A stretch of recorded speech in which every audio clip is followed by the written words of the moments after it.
नमस्कार, मैं हूं अमीश देवगन। सरकार के साथ 9वें दौर की बैठक से ठीक पहले किसानों ने ट्रैक्टर रैली निकालकर जोरदार शक्ति प्रदर्शन किया और किसानों का दावा है कि यह तो सिर्फ 26 जनवरी की ट्रैक्टर रैली के लिए रिहर्सल थी। यानी किसानों का संदेश है कि अगर बात नहीं बनी तो असली पिक्चर 26 जनवरी को यानी गणतंत्र दिवस के दिन दिखाई देगी। लेकिन सवाल यह है कि क्या यह दबाव वाला तरीका जायज है, ठीक है?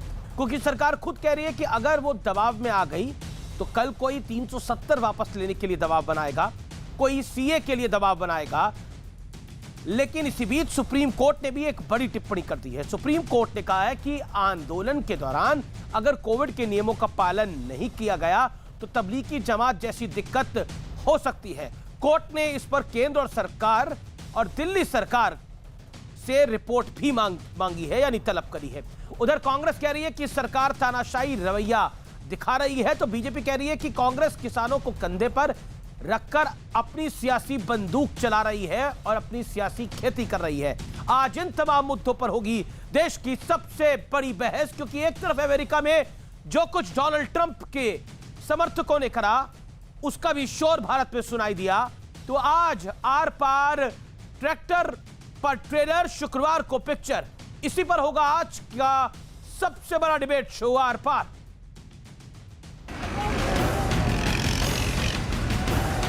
ट्रैक्टर रैली है, 26 तारीख की रिहर्सल है। 26 तारीख में तिरंगा झंडा लगा के दिल्ली की तरफ बढ़ेगा। बिना प्रेशर के सरकार मान ली क्या?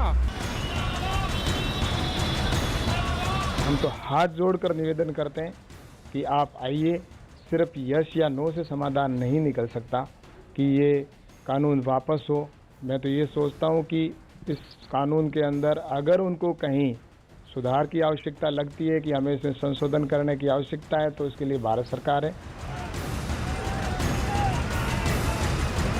इस सब के लिए सरकार जिम्मेदार है, इसके लिए मोदी जी जिम्मेदार है। आज लगभग 40 दिन हो गए और 40 दिन तक सिर्फ सरकार ने टालने का काम किया है। हमारे प्रधानमंत्री जी का जो रवैया है वो किसी भी तानाशाह से कम नहीं है। किसानों को भी इस बात को समझना चाहिए और समझ भी रहे हैं कि ये जो फैमिली फ़ोटो फ्रेम में फिक्स पार्टी है, इसकी खुद की ज़मीन ऊसर हो चुकी है। तो अब किसानों के कंधों पे बंदूक रख करके और किसानों के कंधों पर जो है वो पानी की बौछार करके अपने खेतों को जो है वो उपजाऊ बनाने की कोशिश करते हैं, जिसमें वो सफल नहीं हुए। नए कृषि सुधार पर कल सरकार और किसान नेताओं के बीच 9वें दौर की बातचीत होने वाली है। लेकिन इस बैठक से ठीक पहले आंदोलन कर रहे किसानों ने ट्रैक्टर रैली का रिहर्सल कर शक्ति प्रदर्शन कर दिया। ट्रैक्टर लेकर किसान सड़कों पर आ गए। यह ट्रैक्टर रैली कोंडली मानेसर पलवर यानी केएमपी एक्सप्रेसवे पर निकाली गई। उधर सरकार बार बार कह रही है कि किसानों को जिस जिस मुद्दे पर आपत्ति है हम उस पर संशोधन के लिए तैयार हैं। लेकिन किसान कानून वापस लिए जाने की मांग पर अड़े हुए हैं। इस तरह से अगर दबाव बनेगा तो कल तो फिर ये कहेंगे धारा 370 है उसको भी वापस करो। देश के अंदर ऐसी शक्तियां भी खड़ी होगी। सीए का कानून है उसका भी विरोध होगा। हालांकि इसी बीच सुप्रीम कोर्ट ने किसानों के प्रदर्शन पर बड़ी टिप्पणी की है। सुप्रीम कोर्ट ने कहा है, हमें नहीं पता कि आंदोलन कर रहे लोग कोरोना को लेकर विशेष सावधानी बरत रहे हैं या नहीं। अगर नियमों का पालन नहीं किया गया तो तबलीगी जमात जैसी दिक्कत पैदा हो सकती है। कोर्ट ने इस पर केंद्र और दिल्ली सरकार से जवाब दाखिल करने को भी कहा है। लेकिन बड़ा सवाल है कि बैठक से ठीक पहले किसानों ने जो रुख दिखाया है, इसके बाद क्या संवाद से समाधान का रास्ता निकल पाएगा? क्योंकि बीजेपी बार बार आरोप लगा रही है कि कुछ सियासी पार्टियां किसानों को उकसाने में लगी हैं। आज इसी पर होगी देश की सबसे बड़ी बहस। ट्रैक्टर पर ट्रेलर, शुक्रवार को पिक्चर। और अब किसानों के शक्ति प्रदर्शन का विश्लेषण सुनिए। सरकार पर दबाव बढ़ाने के लिए ट्रैक्टर रैली का एक बड़ा रास्ता अपनाया गया। 26 जनवरी को राजपथ पर ट्रैक्टर रैली की भी धमकी दी जा रही है। विपक्ष को किसानों के नाम पर सियासी फायदे की एक बड़ी उम्मीद है। उन्हें लग रहा है कि इससे नरेंद्र मोदी सरकार पर एक बड़ा दबाव पड़ेगा। भारतीय जनता पार्टी पर एक पॉलिटिकल प्रेशर पड़ेगा और उनको झुकना पड़ेगा, ऐसा विपक्ष को लग रहा है। विपक्ष को किसानों के नाम पर फायदे की उम्मीद है। सरकार और किसान दोनों को 2 कदम पीछे आना चाहिए। किसान की हर चिंता पर सरकार संशोधन को तैयार है। क्या पूरा का पूरा कानून वापस लेने की मांग उचित है? क्या इसी माइंडसेट के साथ कोई संवाद हो सकता है कि मैं बोलूं कि सिर्फ मेरी बात मानी जाएगी, ना मैं एक कदम पीछे हटूंगा, आपको ही पीछे हटना पड़ेगा? क्या कोई भी संवाद, किसी भी झगड़े का समाधान क्या ऐसा हो सकता है? इसका जवाब तो नाम ही है, हाँ में तो हो नहीं सकता। फिर समाधान कोई चाहता नहीं है क्या? मेरे साथ आज की इस चर्चा में जुड़ रहे हैं डॉक्टर संबित पात्रा, मेरे साथ आज की इस चर्चा में जुड़ रही हैं अलका लांबा, मेरे साथ आज की चर्चा में जुड़ेंगे राजकुमार भाटी। इन तीनों का अभिनंदन है। लेकिन मेरे साथ इस चर्चा में इस समय जुड़ रहे हैं केंद्रीय मंत्री Hardeep Singh Puri. Thank you so much sir for joining us tonight. Hardeep Singh Puri इस समय मेरे साथ एक्सक्लूसिव है बात करने के लिए। पुरी साहब, मेरा बड़ा सवाल यह है कि विपक्ष, चाहे कोरोना की वैक्सीन हो, चाहे पार्लियामेंट की नई बिल्डिंग हो, चाहे किसानों का मामला हो, और चाहे अब डोनाल्ड ट्रंप जो अमेरिका में जो कुछ हुआ है, उनके समर्थकों ने जो कुछ करा है वो हो, हर चीज में भारत की सरकार को घसीट लेते हैं, नरेंद्र मोदी को पकड़ लेते हैं।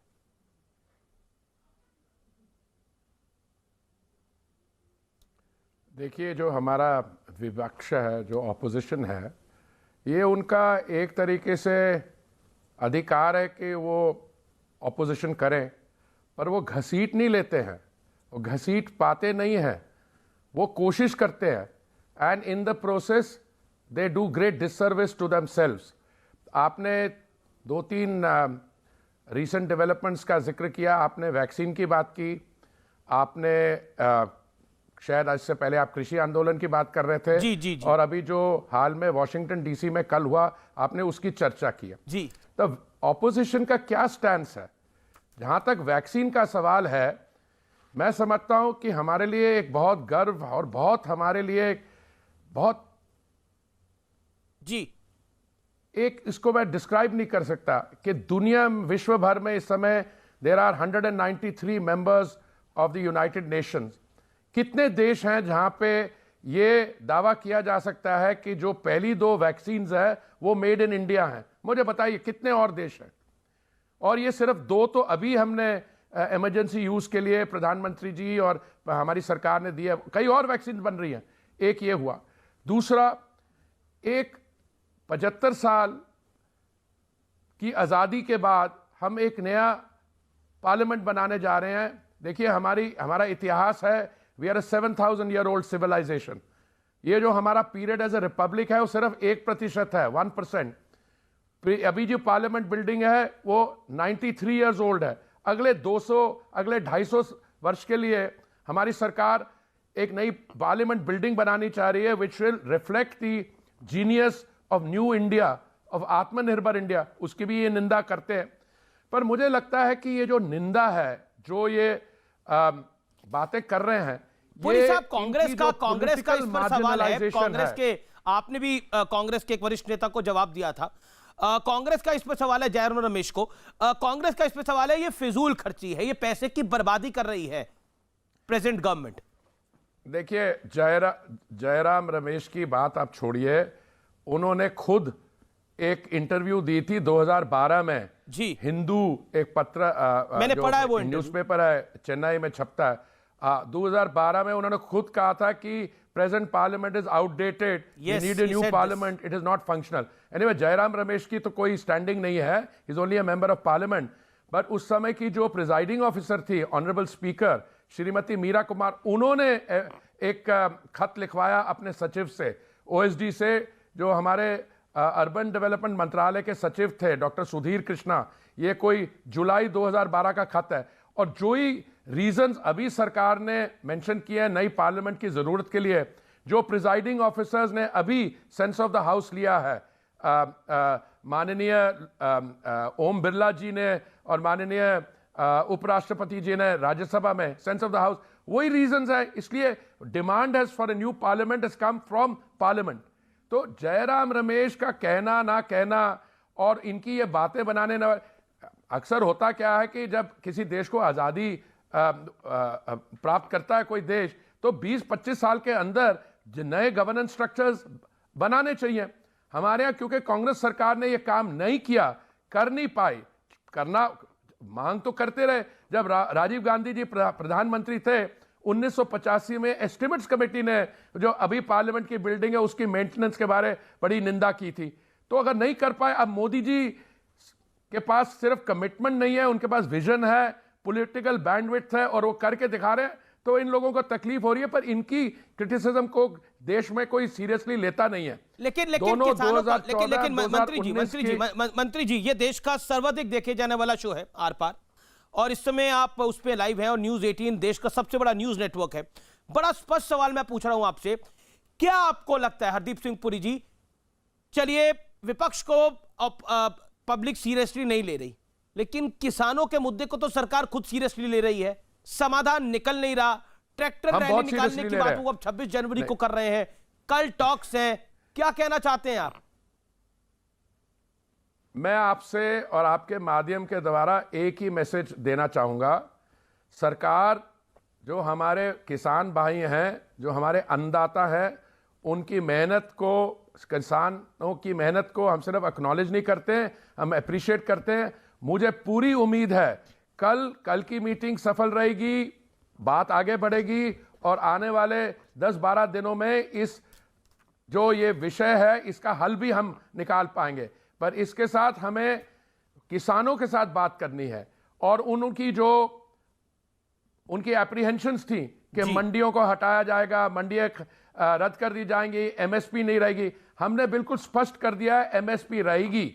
और इस साल प्रोक्योरमेंट जो पंजाब में हुई है टारगेट से 20% अधिक हुई है राइस की प्रोक्योरमेंट, सारे और आश्वासन पिछले साल से 25% ज्यादा हुई है। प्रधानमंत्री की तरफ से, गृह मंत्री की तरफ से, पीयूष गोयल की तरफ से, नरेंद्र सिंह तोमर की तरफ से दिए जा रहे हैं, लेकिन किसान समझ नहीं रहे जी। राहुल गांधी लगातार एग्रेसिव हैं, वो लगातार ट्वीट कर रहे हैं, हालांकि वो अभी विदेश में हैं, लेकिन वो लगातार ट्वीट कर रहे हैं इस विषय के ऊपर।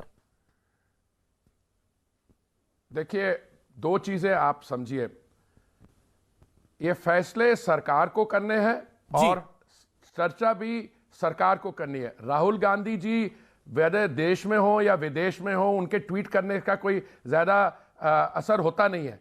हम किसान भाइयों के साथ बैठने को तैयार हैं।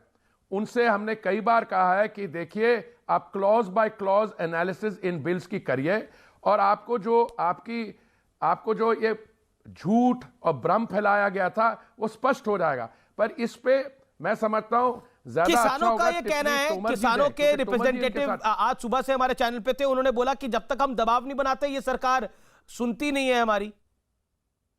ये उनके रिप्रेजेंटेटिव के द्वारा कहा गया आज। ये तो देखिए, ये तो अपनी असेसमेंट की बात होती है कि दबाव से बनती है। जब किसी का दिल साफ हो और इच्छा हो, ये कानून क्यों लाए गए हैं? किसानों के हित में लाए गए हैं, क्योंकि बहुत पिछले 30-40 सालों से ये बिल्कुल स्पष्ट था कि किसानों कर्जे में है किसान भाई, और वेस्टेज साथ साथ में 30% हो रही है। हम चाहते थे कि किसानों को आजादी मिले कि मंडी में बेचना चाहें, बाहर बेचना चाहें, उनको एमएसपी मिले। तो हम तो किसानों की जो मुद्दे हैं उनको एड्रेस करने को तैयार है। मुझे पूरी उम्मीद है आने वाले दिनों में, कल से जो बातचीत शुरू होगी, वो ट्रैक्टर रैली करना चाहें, प्रोटेस्ट करना चाहें, वो तो उनका अधिकार है, पर इसके बारे में मैं कुछ नहीं कहूंगा। मुझे ये उम्मीद है कि इसमें बात आगे बढ़ेगी और हम लोग उनके साथ बैठ के, तोमर जी और हमारे जो डेजिग्नेटेड रिप्रेजेंटेटिव्स हैं, अच्छा होगा कि किसानों की तरफ से भी वो लोग तय कर लें कि कौन निगोशिएट करेंगे उनकी तरफ से, और आपस में बैठ के करके ये नॉन स्टॉप फिर डायलॉग से हल निकल आएगा। जी, मैं आपसे एक इंपॉर्टेंट सवाल पूछ रहा हूं, क्या आपको लगता है जो डोनाल्ड ट्रंप के समर्थकों ने करा है और जिस तरह से भारत में उसको लगातार काफी सारी बातें उसको लेकर कही जा रही है, कई नेताओं ने बोला है, what is your take on that? My take is very simple. In democracies expression of opinion is legitimate, but there has to be respect for constitutional processes and democratic processes. एक बारी चुनाव हो चुका था, उसके बाद किसी का कहना कि ये फेयर था, नहीं फेयर था, ये गलत है। और जो हिंसा हुई है वहां पे, जिसमें कुछ लोगों की मृत्यु भी हुई है, I was accredited to the United Nations in New York, and I think the whole world, all over, leaders, all heads of state and government, the secretary general of the UN, हमारे प्रधानमंत्री जी, सब ने इसकी निंदा की है और सब ने ये लेकिन कहा है दिग्विजय सिंह कह रहे हैं कि democratically elected government. Digvijay Singh कह रहे हैं कि Modi ji, if you believe in democracy and upholding the constitution, would you also please join the world leaders to condemn what your friend Donald Trump is doing. लेकिन उन्होंने तो कंडेम कर दिया, लेकिन Congress targeting prime minister Narendra Modi on this. देखिए, मैंने आपको बोला है the Congress party is going through an existential crisis ji. They don't know how to reconcile पारिवारिक control, family control with democracy. जी। जो दिग्विजय सिंह जी और बाकी लोग जो G23 के ऑथर हैं, हमारे जिन हमने उनके साथ काम भी किया, आनंद शर्मा जी और बाकी, इनको पहले कहिए कि तय कर ले कि कांग्रेस पार्टी में डेमोक्रेसी है कि नहीं। दुनिया की सबसे बड़ी डेमोक्रेसी के डेमोक्रेटिक इलेक्टेड लीडर 2014 में भी एब्सोल्यूट मेजॉरिटी थी और 2019 में भी 303 सीटें हैं हमारी लोकसभा में, और उनको उनके बारे में आप निंदा कर रहे हैं। आप look at yourself in a mirror and you will start laughing. ये अभी पीछे एक वीडियो क्लिप आया था, हमारे माननीय राहुल गांधी जी ने कहा कि क्योंकि ये पार्लियामेंट नया बन रहा है, एज ए प्रोटेस्ट कि हम किसी लोकसभा में अपने रिप्रेजेंटेटिव नहीं भेजेंगे, it may become a self fulfilling prophecy. So ये दिग्विजय सिंह और बाकी लोग जो बातें करते हैं, I don't think they are even serious about it, because if they have any understanding, any prime minister in India will deal with any elected president in the United States, चाहे वो ओबामा हो, चाहे वो Donald Trump हो या Joe Biden जो आ रहे हैं। This is the way how countries conduct relation. अब दिग्विजय सिंह को कहीं फ्रेंडशिप स्पेशल हो जाए, उसके बारे में क्या कह सकता हूं। जी जी, अच्छा, my final question to you. Shashi Tharoor ने कहा है कि 26 जनवरी का कार्यक्रम रद्द कर देना चाहिए क्योंकि कोविड कोरोना टाइम्स है ये, और बोरिस जॉनसन भी नहीं आ रहे हैं यहां पर, यूके की फ्लाइट्स भी सस्पेंडेड है। What is your view? Quick take sir. Mr. Shashi Tharoor was a student in the university when I was on the teaching faculty. मैं ज़्यादातर कहना नहीं चाहूँगा, उनको बोलो जब वो सत्ता में आएंगे, अगर उनकी पार्टी कभी आ सके उनके लाइफ टाइम में, तब he should begin to offer advice. This is a democratically elected government, fully responsible, and the Prime Minister will decide along with his advisors what is the celebration we will have on 26 January. We thank Mr. Tharoor for his advice and tell him also to conduct himself in terms of discourse. मैं उनके बयान वैसे भी पढ़ता आता हूँ, थोड़ी अंग्रेजी वेजी ज़्यादा बोल जाते हैं, कुछ शब्द जो इस्तेमाल करते हैं उनका कभी कभी महीना भी क्लियर नहीं होता है अंग्रेज़ों को भी। और कभी जब मैं लंदन में पोस्टेड था, मैं आपको बताता हूँ, एक मेरा पहले भी बाद में एक मेरे कोलीग आए तो एफसीओ वाले कहा करते थे कि आप जब आते थे आपकी बात समझ आ जाती थी, पर आपके सक्सेसर जब आए तो हमें डिक्शनरी रखनी पड़ती थी। तो थरूर साहब बड़े कलरफुल हैं, उनकी बड़ी और कलरफुल एक्टिविटीज़ रही हैं, उनको बोलिए अपना काम करें, ये परेड करनी है नहीं करनी इसका मोदी जी फैसला कर लेंगे without his advice which is not needed. अच्छा, यूके की फ्लाइट क्या फर्दर सस्पेंड होगी क्योंकि आप नागरिक उड्डयन मंत्री भी हैं? देखिए, हमने ये बड़ा डिफिकल्ट डिसीजन था, हमने ये तय किया था कि टेम्पररी सस्पेंशन रहेगी 7 तारीख तक। आज 7 तारीख है, कल पहली फ्लाइट गई है, कल पहली फ्लाइट वहां से आएगी, पर ये इस सिस्टम क्या है, रेगुलेटेड है, नंबर्स रेगुलेटेड है। पहले एक हफ्ते में 60 फ्लाइट हुआ करती थी, अब इसको हमने 30 कर दिया है, to be divided between the carriers in the UK and Indian carriers according to their market share. इसमें हमने एडिशनल लेयर ऑफ टेस्टिंग कर दी है। पहले बिफोर एम्बार्किंग एक RT-PCR टेस्ट करवाना पड़ता था 72 घंटे पहले, पर हो सकता है कि 72 घंटे के दौरान यात्री में कॉन्ट्रैक्ट दी वायरस, तो अभी हमने कंपलसरी टेस्ट कर दिया ऑन अराइवल ऑल्सो। उसमें भी अगर नेगेटिव रिजल्ट रिपोर्ट आए तो 1 weeks mandatory quarantine at home was necessary. इस सिचुएशन को हम रिव्यू कर लेंगे 23 तारीख तक। और मुझे यह भी लगता है कि अगर हमें लगे कि देखिए कि अभी तो हमने जीनोम सीक्वेंसिंग की है, जो उस स्ट्रेन की हमें जानकारी मिली है, we are very confident of being able to deal with it, पर अगर जरूरत पड़ी we can always revise our procedures and take different steps, but this is will be reviewed by the 23rd। Thank you so much. Hardeep Singh Puri हमारे साथ थे, urban development minister. नागरिक उड्डयन मंत्री, thank you so much for joining news 18 Aar Paar show. Thank you so much. मेरे साथ संबित पात्रा, अलका लांबा और राजकुमार भाटी हैं। मैं सीधा अलका लांबा आपका रुख करता हूं। आपने सुना पिछले 12 मिनट 14 मिनट केंद्रीय मंत्री बोले, उन्होंने हर मुद्दे पर अपनी बात को रखा। उन्होंने बोला कांग्रेस की राय इतनी महत्वपूर्ण नहीं है, कांग्रेस अपने मुद्दे नहीं सुलझा पा रही, ये क्या ट्रंप वाले मुद्दे पर बोलेंगे और क्या किसानों वाले मुद्दों पे बोलेंगे और क्या रिपब्लिक डे पे बोलेंगे। What is your take? देखिए, हरदीप पुरी जी ब्यूरोक्रेटिक बैकग्राउंड से आते हैं, राजनीति उन्हें आती नहीं। राज्यसभा से एक आधा चुनाव लड़ लेते, जीत जाते, जनता की नब्ज जो है, दिल्ली की दहलीज पर किसान बैठा, उनका दर्द समझ पाते। ब्यूरोक्रेसी में रहे, ऐशो आराम में रहे, सरकारी तनख्वाहें आती थी, सुबह 9 से 5 की ड्यूटी करते थे, उससे ज्यादा उन्हें कुछ दर्द नहीं एहसास हो सकता। तो इसलिए वो ना बताएं कि 135 साल की कांग्रेस जो संघर्ष करके और इनसे पहले 10 साल सत्ता जिन्होंने देश में चलाई, उस समय देश की अर्थव्यवस्था, बेरोजगारी कहे, किसान जो आज 70 सालों में आज जो आप देख रहे हैं वो कभी नहीं देखा इस तरह से दिल्ली की दहलीज पर 40-42 दिनों से बैठा हो और अपनी जान, अपना दम तोड़ रहा हो, और केंद्र की सरकार असंवेदनशीलता। खुद पुरी जी ने कहा 2012 में इस पार्लियामेंट को बदलने का, नई पार्लियामेंट बनाने का प्रस्ताव कांग्रेस लेकर आई थी। हरदीप पुरी जी को कहिए कि 12 और 2020 में 8 साल का अंतर है हमारी देश की अर्थव्यवस्था, जीडीपी, बेरोजगारी और हमारे देश की अर्थव्यवस्था और कोरोना काल से जूझ रहे हैं। इस दौरान प्राथमिकताएं क्या थी? अगर 12 के में की बजाय 20 में अगर कांग्रेस की भी सरकार होती तो कांग्रेस की इस समय प्राथमिकता देश की अर्थव्यवस्था, बेरोजगारी, किसान के मुद्दे होते और कोरोना काल से किस तरह से निकल कर आना है ये होता, ना कि 25,000 करोड़ों की आपकी बनी बनाई पार्लियामेंट जिसमें एक दरार नहीं है, उसे तोड़कर आप दोबारा बना रहे हैं। क्योंकि आपका अपना एक अहम है कि आपको हर नींव में अपना पत्थर जो है वो इतिहास में दर्ज करना है, इसलिए आपकी प्राथमिकताएं आज बदली हुई हैं। तो हरदीप पुरी जी सब मुद्दों पर बोल गए, लेकिन जो उनका एविएशन का विभाग है, दोबारा मैं बता रही हूं, वो कह रहे हैं कि जो आएंगे उन्हें क्वारंटाइन कर लेंगे, लेकिन फ्लाइट्स बंद नहीं होंगी। और आपको पता है भारत की राजधानी दिल्ली के उन्होंने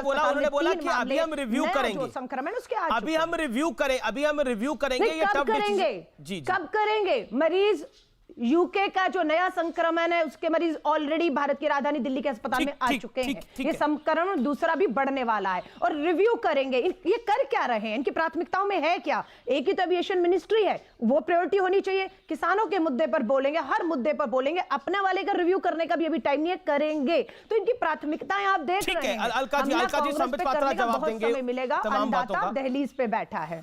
संबित पात्रा, हरदीप सिंह पुरी ने कांग्रेस को कई एडवाइस दी, अलका लांबा जी ने आपको कई एडवाइस दी, दिग्विजय सिंह अपनी एडवाइस दे रहे हैं। क्या आपको लगता है कि आपकी सरकार को किसानों ने जो ट्रैक्टर रैली करी है उससे दबाव बन गया है और लगातार राहुल गांधी भी और कांग्रेस भी इस पर दबाव बना रहे हैं? देखिए अमीश जी, अभी चंद दिनों पहले कांग्रेस के नेता और कुछ पार्टी जो अपोजिशन के हैं उन्होंने कहा कि हम ये बीजेपी वाली वैक्सीन नहीं लगाएंगे। अभी हरदीप पुरी जी भी कह रहे थे और आपने भी अखबारों में पढ़ा होगा, कांग्रेस पार्टी ने कहा ये जो नई बिल्डिंग बनेगी, वैसे मैं यहाँ ठीक कर दूं कांग्रेस के प्रवक्ता को कि पुराने पार्लियामेंट को तोड़ करके नया पार्लियामेंट नहीं बनाया जा रहा है, पुराना पार्लियामेंट वैसे ही रहेगा जैसे है और ये पूरा विषय सुप्रीम कोर्ट से परसों पारित हो गया है। तो ये जो नया पार्लियामेंट बनेगा उसमें हम अपने सांसदों को नहीं भेजेंगे। अच्छी बात है, आप वैक्सीन भी मत लगाइए, आप नए पार्लियामेंट मत जाइए। मैं तो कांग्रेसियों को कहूँगा ये सब पत्ते वत्ते पहन के गुफा में चले जाए, जंगल में रहे जाके। वैसे भी थोड़े दिनों बाद तो कोई रहेगा ही नहीं इनका, पार्लियामेंट में कहाँ से जाएंगे, ये जंगल में ही रहेंगे, लोग इनको भेज देंगे कि हम तो इलेक्ट करेंगे ही नहीं। और देखिए कांग्रेस के बारे में डिबेट करके कोई लाभ नहीं है, इनके प्रवक्ता तो अच्छे हैं मगर इनके पास नेता ही नहीं है। आप बताइए क्या मैं डिबेट करके कांग्रेस के बारे में क्या करूँगा? ये 20 लोगों की नॉन वर्किंग कमेटी है इनकी, कुल मिला के 20 लोगों की है।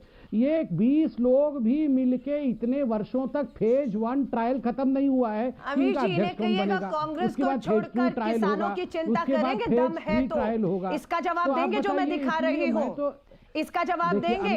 ये किसान को एमएसपी का जो वायदा किया है। अलका जी उनको 20 सेकंड दे दीजिए। अलका लांबा का पॉइंट है कि आप किसानों पे बात करिए। सुना नहीं वो सुना नहीं, आपने चैलेंज कर रही हूँ अमीर जी, आपके माध्यम से आपके चैनल पे भाजपा प्रवक्ता को चैलेंज है, ये चैलेंज, इसे झुठला दीजिए, इसे झुठला दीजिए। सवाल क्यों पूछा? फिर आपने सवाल पूछा वैक्सीन के ऊपर, आपने सवाल पूछा पार्लियामेंट की बिल्डिंग के ऊपर, आपने सवाल किसान पे भी पूछा, आपने दिग्विजय जी पे भी सवाल पूछा जो दिग्विजय सिंह जी ने। लेकिन आप पूरे कांग्रेस पे आ रहे हैं ना, कांग्रेस छोड़िए, किसान के इस एमएसपी का जो प्राइस मिल रहा है। अच्छा नहीं, अलका जी गिव हिम अपनी वो बात 30 सेकंड रख ले, फिर आप अपनी बात को रखिएगा। राजकुमार भाटी साहब भी इंतजार करें। बोलिए डॉक्टर। Thank you. बोलिए। Thank you. देखिए अमीश जी, आपने सभी विषयों में मुझसे सवाल पूछा, मैं सबका एक एक करके जवाब दे रहा हूं। आपने दिग्विजय जी पे भी सवाल पूछा। दिग्विजय जी ने आज बिल क्लिंटन को ट्वीट कर दिया है कि बिल क्लिंटन जी देखिए, नरेंद्र मोदी जी ट्रंप के साथी हैं और भारत में कॉन्स्टिट्यूशन को खत्म कर रहे हैं। आज ये अमेरिका में क्या हुआ है? अमेरिका में इसलिए हुआ है क्योंकि अमेरिका में कुछ लोगों को लग रहा था कि जो इलेक्शन हुआ है वो इलेक्शन प्रोसेस ठीक नहीं है। ठीक उसी प्रकार जो राहुल गांधी कहते हैं कि ईवीएम खराब है, इलेक्शन कमीशन खराब है, तुम सब सड़कों पे उतर आओ, आर पार की लड़ाई करो। याद करो आप, सीएए में 50 लोगों की जो मृत्यु हुई यहाँ पर दिल्ली के अंदर, क्यों हुआ? क्योंकि सोनिया जी ने और राहुल जी ने दोनों ने क्या कहा? आर पार की लड़ाई है, घर से बाहर निकलो और मार काट मचाओ। उसका नतीजा आपने देख लिया है। तो बिल्कुल जो अमेरिका में हुआ वही करने की कोशिश दिग्विजय जी और उनकी पार्टी और खास करके एक परिवार यहाँ कर रहा है। कुछ भी नहीं बोल रहा हूँ, बिल्कुल नहीं। हिंदुस्तान के लोग बहुत बुद्धिमान है, तभी तो गांधी परिवार को बे ऑफ बंगाल में फेंका है। अरे बहुत बुद्धिमान है, बुद्धिमान की जनता, तभी तो बे ऑफ बंगाल में फेंका है गांधी परिवार को। इस पे चुनौती दे रही हूं भाजपा के प्रवक्ता को। चैलेंज है मेरा, चैलेंज है, इसे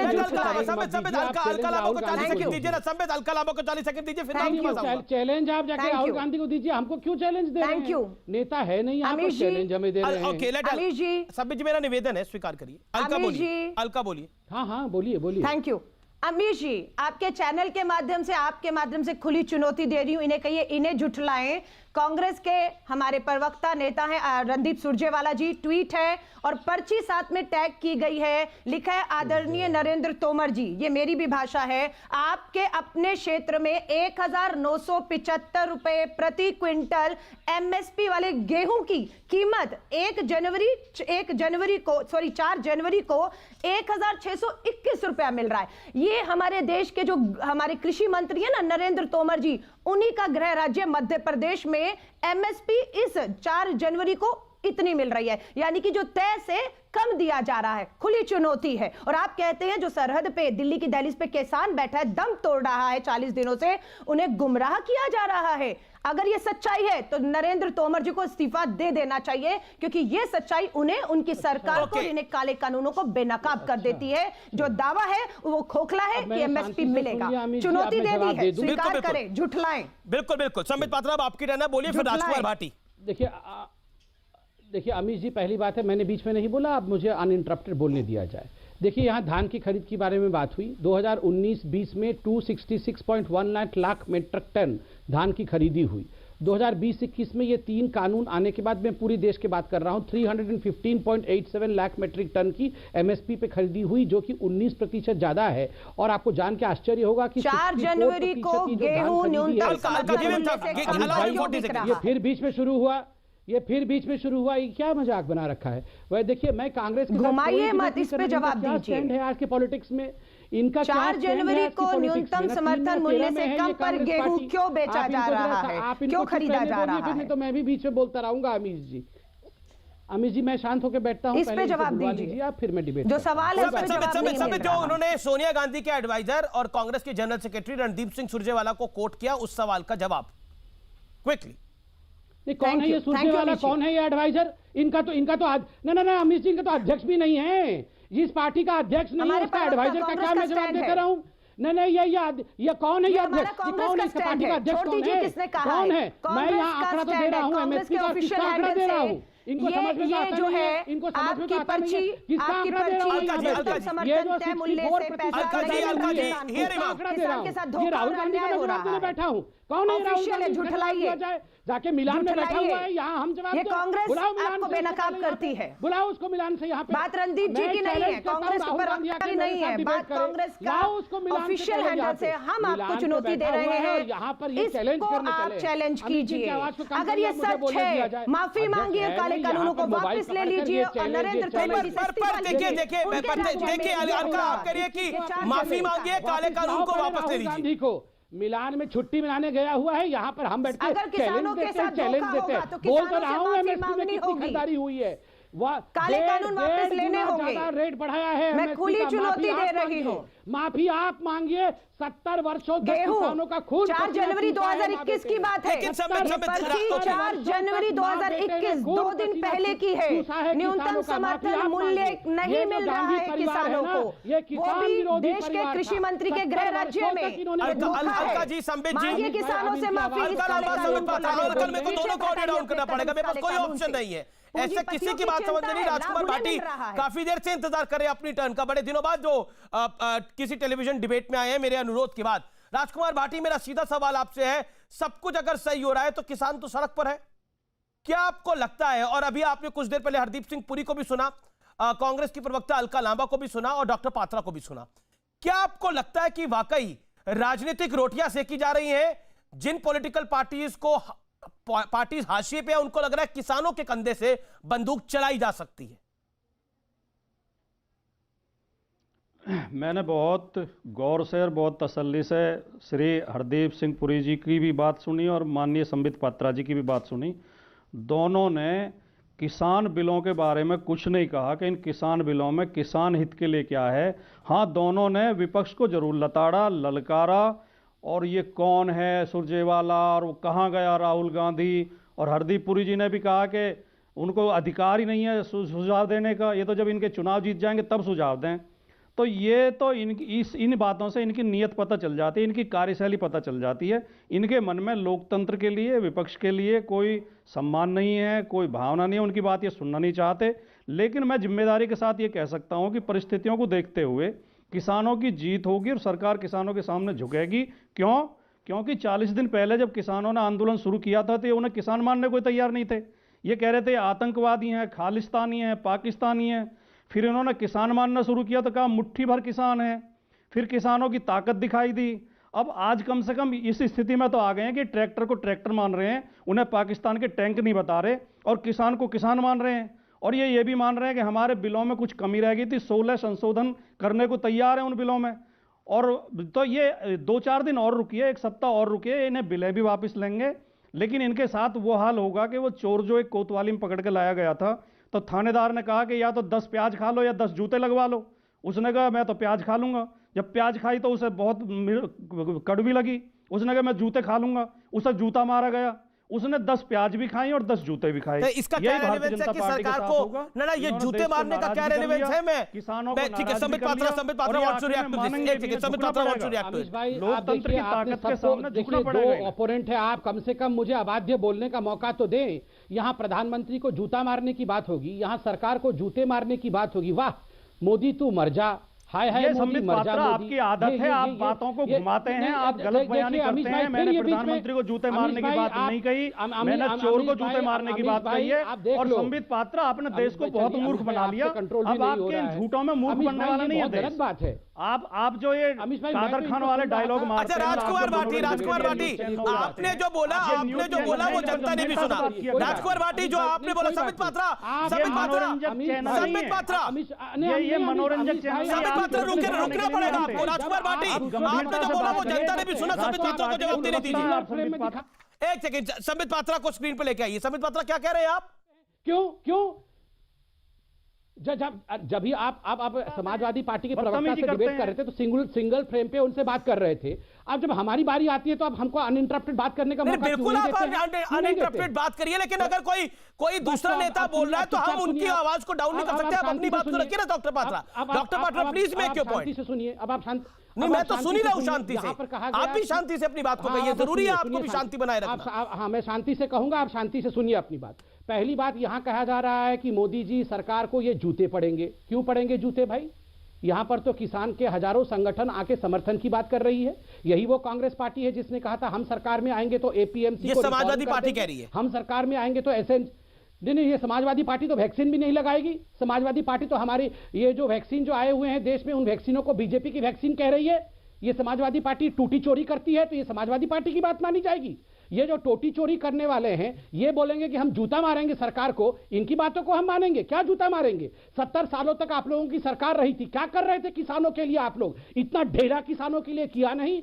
किसान वहीं पड़ा हुआ था जहां पड़ा हुआ था। जो छोटा सीमांत किसान है उसकी आमदनी क्या थी इस देश में? किसने उसके आमदनी को सुधार? 13 करोड़ सॉइल हेल्थ कार्ड किसने दिया? नरेंद्र मोदी जी ने दिया। ये जो पर क्रॉप मोर ड्रॉप करके जो पूरा प्रोग्राम चलाया, 28.50 लाख हेक्टेयर जमीन की सिंचाई किसने बढ़ाई? नरेंद्र मोदी जी ने बढ़ाई। अभी 25 दिसंबर को 18,000 करोड़ रुपए 9 करोड़ किसानों तक पहुंचाने का काम किसने किया? किसान राजकुमार भाटी कुछ कहना चाहते हैं करने का काम किसने किया? नरेंद्र मोदी जी ने किया। फसल बीमा योजना किसने शुरू की? नरेंद्र मोदी जी ने किया। स्वामीनाथन कमेटी को किसने लागू किया? नरेंद्र मोदी जी ने किया। सबसे बड़ा उत्पादन देश में आज अगर किसान के उत्पाद का हुआ है 280 लाख मीट्रिक टन का, किसने किया? नरेंद्र मोदी जी ने किया। और ऊपर से आप जूते मारेंगे, आप बोलेंगे हम जूते मारेंगे। मारो जूता, आप मारो जूता, जनता फूल बरसाएगी। आप जूता मारो, जनता फूल बरसाएगी। और ये क्या राहुल गांधी और ये जो दो अक्षर, अरे सुनो, आप तो सोफा लगा के ट्रैक्टर पे बैठ के मिलान चले गए हो। आप क्या यहाँ पे धमकी दे रहे हो? क्या धमकी दे रहे हो? ठीक है, ओके राजकुमार भाटी, आप मोदी जी को जूता मारेंगे? समय नहीं मिला कि किसानों से आप मोदी जी को जूता मारेंगे? अच्छा ठीक है, राजकुमार भाटी कुछ कहना चाह रहे हैं। एक सेकंड मिस्टर भाटी, रिस्पॉन्ड। जूता मारने चले हैं ये। राजकुमार भाटी, वो कंट्रोवर्शियल था जो आपने बोला ये प्याज भी खाएंगे और प्याज ज्यादा नहीं खाएंगे तो फिर जूते भी खाएंगे। आपका तात्पर्य सरकार से था। देखिए, अगर आपको मुहावरों को समझने की तमीज नहीं है तो ये इनकी संबित पात्रा की समस्या, मेरी समस्या नहीं है। अगर इन्हें हिंदी के मुहावरे, कहावतें, लोकोक्तियां समझ में नहीं आती तो ये संबित पात्रा की समस्या, मेरी समस्या नहीं है। अरे वैसे मैंने बिल्कुल ना प्रधानमंत्री के बारे में कोई अपशब्द कहे हैं, ना किसी पार्टी के बारे में कहे हैं। मैंने एक उदाहरण दिया है। और सुनिए, ये देश की जनता अब समझ चुकी है कि भारतीय जनता पार्टी के लोग झूठ बोलते हैं। ये गरीब विरोधी हैं, किसान विरोधी हैं, लुटेरों के साथ हैं, पूंजीपतियों के साथ हैं। ये देश की खेती को बेचना चाहते हैं पूंजीपतियों के हाथों में। अब ये कितना ही झूठ बोलते हैं, कितने चुटकुले सुनाते हैं। अब इनके बहकावे में जनता आने वाली नहीं है। जनता इनकी अपनी पहचान चुकी है। जवाब दीजिए। आपने बोला जनता बीजेपी के खिलाफ खड़ी हो गई है।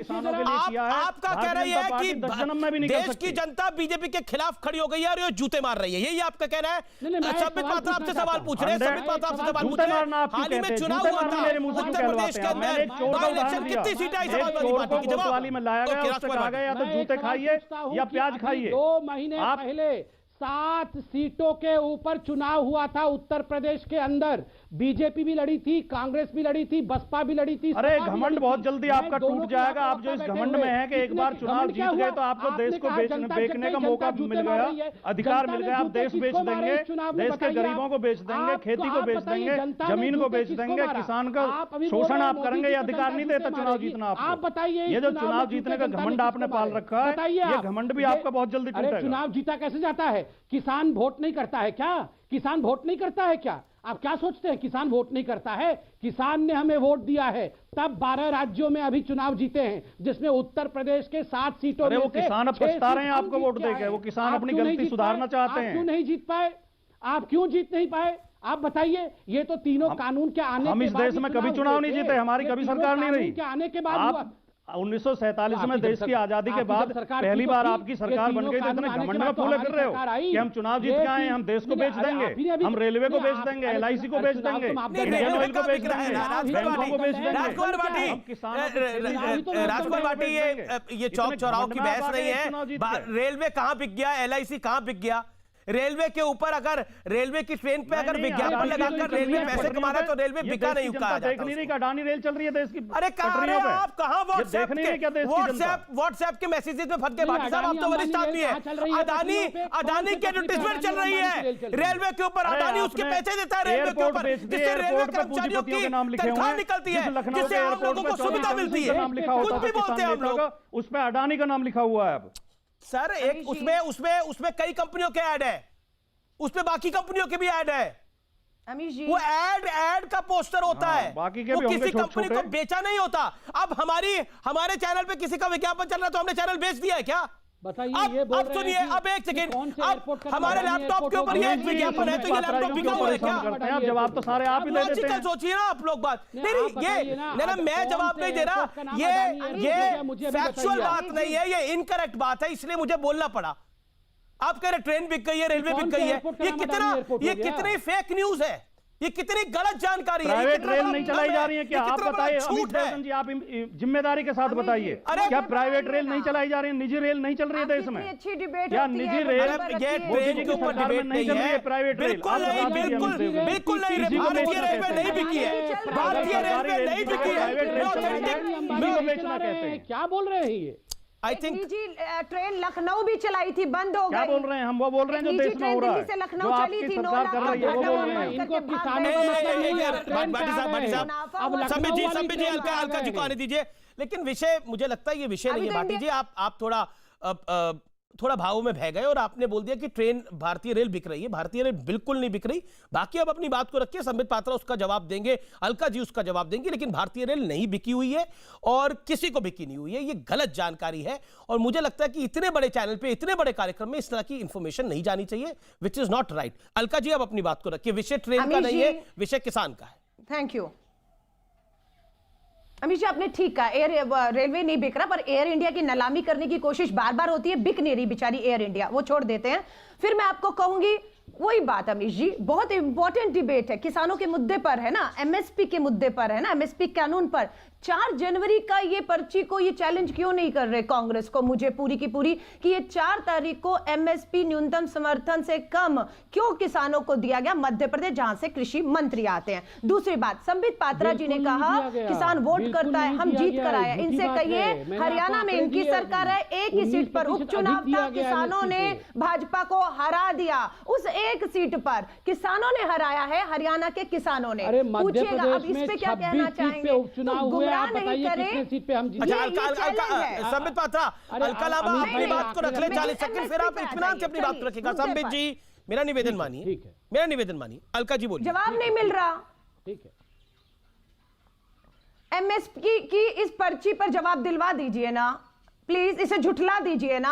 अगर ये झुठला दिया, मैं कह रही हूं किसान उठ जाएगा, क्योंकि किसान न्यूनतम समर्थन मूल्य की लड़ाई लड़ रहा है और ये 4 जनवरी की रसीद है, मध्य प्रदेश की है। झुठला दीजिए, मैं कह रही हूं आपके पास एक बहुत अवसर है, भाजपा के प्रवक्ता के पास, झुठला दीजिए। आपके चैनल से बहुत बड़ी उपलब्धि हम हासिल करेंगे। अगर ये झुठला दिया, किसान उठ जाएगा दहलीज पर जो बैठा हुआ है, क्योंकि वो झूठा साबित हो जाएगा, हम झूठे साबित हो जाएंगे। इसको झुठलाने को कहिए कि ये 4 जनवरी की जो कांग्रेस न्यूनतम समर्थन मूल्य गेहूं का जो तय था 1975, वो 1621 मिला है हमारा। ये 5 बार ये मैं बता रही हूं, वैसे इंटरेस्टिंग ये है, इंटरेस्टिंग है संबित पात्रा, इंटरेस्टिंग है कि अभी क्योंकि ट्रेन की बात हुई, लोगों ने बड़े सारे लोगों ने ट्वीट करके कई पॉलिटिकल पार्टियों के पोस्टर भी लगे होते हैं ट्रेनों के ऊपर, उनका भी जिक्र कर दिया। उन्होंने बोला कि वो ट्रेन उन्होंने खरीदी। वेलकम बैक, आप देख रहे हैं देश का सबसे लोकप्रिय डिबेट शो आर पार। मेरे साथ कांग्रेस की नेता, फॉर्मर एमएलए अलका लांबा है, मेरे साथ बीजेपी से डॉक्टर संबित पात्रा हैं जो कि प्रवक्ता है और मणिपुर के प्रभारी हैं, मेरे साथ राजकुमार भाटी है, समाजवादी पार्टी के वरिष्ठ नेता प्रवक्ता। आप तमाम लोगों का एक बार फिर अभिनंदन है। संबित पात्रा, मैं 35 सेकंड आपको देता हूं, क्योंकि आप राजकुमार भाटी की बात का जवाब दे रहे थे और अलका लांबा की बात का जवाब दे रहे थे। क्विकली मैं 35 सेकंड में 2 चीजें दिखाना चाहूंगा, अलका जी का जवाब भी दूंगा और एक दैनिक भास्कर में बड़ा अच्छा आर्टिकल आया हुआ है, आप देख सकते हैं, मैं उसका एक 4 लाइन पढ़ता हूं। एक दफा राजीव जी किसानों से मिल रहे थे। इलाके के किसान मिर्ची के खेती करते थे। उन्हें पता चला हरी मिर्च से लाल मिर्ची महंगी होती है। राजीव गांधी ने उनसे कहा, आप हरी मिर्च क्यों पैदा करते हैं, लाल मिर्च की खेती क्यों नहीं करते, ताकि आपको फसल की बेहतर कीमत मिल सके। लोग सकते में आ गए। प्रधानमंत्री से कौन कहे कि हरी मिर्च ही पक करके लाल मिर्च बनती है। 2020 का जवाब 21 का इनके पास नहीं है। आप देखिए पेड न्यूज के आर्टिकल कैसे छपते हैं। अब इनका आप और हम जानते हैं। कल बताइए paid article, paid news, paid विज्ञापन कल छपवाइए ना, किस अखबार में छपवाना है। अलका जी, वो आपको उनकी बात पे आपत्ति है। अलका लांबा का कह रहे हैं कि स्वर्गीय राजीव गांधी को गए हुए इतने वर्ष हो गए, उनका नाम क्यों ले रहे हैं आप? ठीक है, तो वो तो राजीव गांधी के बदले में राहुल गांधी कर दो तो बराबरी है। प्रधानमंत्री मोदी जी के ऊपर नहीं बोलेंगे। प्लीज मैं कंप्लीट कर लूं। प्रधानमंत्री मोदी जी के ऊपर आज के प्लीज अमित भाई, अच्छा मेरे पास समय उतना नहीं है, मैं आप दोनों से निवेदन करूं, मेरे पास समय उतना नहीं है। 5 से 10 सेकंड में संबित कंप्लीट कर ले, फिर 35 सेकंड आप बोल लीजिएगा अलका जी। Okay Sambit 5 seconds. हाँ धन्यवाद। देखिए अलका जी ने अभी अलका जी ने कहा कि एक रिसिप्ट दिखाया कि 4 जनवरी इसी साल को जो है गेहूं की खरीदी सरकार कर रही थी। अभी तक गेहूं कटा नहीं है। गेहूं मार्च अप्रैल में कटेगा, तो अभी धान की खरीदी हो रही है, गेहूं की नहीं हो रही है। और फैक्ट चेक ने दिखाया कि सुरजेवाला जी ने घोटाला किया है। अच्छा ठीक है, ओके, अलका लांबा ये कह रहे हैं कि आप ट्वीट में भी घोटाला कर रहे हैं। से कानून आया है, वो कह रहे हैं आप ट्वीट में भी घोटाले कर रहे हैं। नहीं, इनके बोलने से क्या है, चैलेंज करिए ना, खुलकर आइए, मैं तो खुली चुनौती देती हूं। कांग्रेस प्रवक्ता रणदीप सुरजेवाला जी को बिठा लीजिए और इनके कृषि मंत्री को बिठा लीजिए, हिम्मत है, चैलेंज करके जा रही हूं। कांग्रेस प्रवक्ता जिन्होंने ये पर्ची को ट्वीट किया है, मैं आपको विश्वास दिलाती हूं वो आएंगे, आपके साथ बैठेंगे अमित जी, नरेंद्र तोमर जी और रणदीप सुरजेवाला जी। आप बुला लीजिए न्यूनतम समर्थन मूल्य की इस पर्ची के ऊपर कि आज भी किसानों को इस कानून के बावजूद भी न्यूनतम समर्थन नहीं मिल रहा है और मात्र पूंजीपतियों की जेब भरी जा रही है। जी अलका जी, ठीक है, ये चैलेंज है, ये चैलेंज है। मैं मध्यस्थता करने को तैयार हूं, अगर दोनों आ जाए तो मैं मध्यस्थता करने को तैयार हूं, मैं पूरी कोशिश करूंगा। राजकुमार भाटी, फाइनल वर्ड, 10 सेकंड्स, आपका समय कम बचा है, दोनों राष्ट्रीय पार्टियों ने ज्यादा समय ले लिया। राजकुमार, हम तो बस ये कहना चाहेंगे विनम्रता के साथ, माननीय संबित पात्रा जी हमारी बात माननीय मोदी जी तक पहुंचा दें कि ये तीनों बिल किसान के खिलाफ हैं, ये बिल वापस ले लिए जाएं। ओके, जी सर्दी में बैठे हैं। अच्छा, तीनों कानून लेके देखिए सरकार भी स्पष्ट कर चुकी है कि तीनों कानून वापस नहीं हो सकते, लेकिन आज की बहस का निष्कर्ष यही है कि सियासतदानों को भी सियासत देश हित के लिए करनी चाहिए। दल हित से बड़ा देश हित है। जय हिंद, नमस्कार।